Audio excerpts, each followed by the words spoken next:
How to download and install Brave browser. So if you want to download Brave browser, then here's the guide for your Windows. First, you need to simply open up your favorite browser, any browser that you're comfortable with, or just simply go with Chrome and search for Brave. After searching, you will have brave.com, which is the official browser website. You need to click on that. And after that, you're going to get the option of Get Brave right here. You need to click on Get Brave. And then you need to go with downloads, which will be in the top right. Just click on the downloads and click on the downloaded file, or if it has not been downloaded, you need to go with download unverified file and it will start the downloading process. Now, once it's downloaded, you need to click on Brave.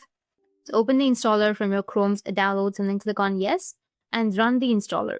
If you're prompted to click on Yes in the user access, you need to just simply click on Yes and wait for the installation to finish.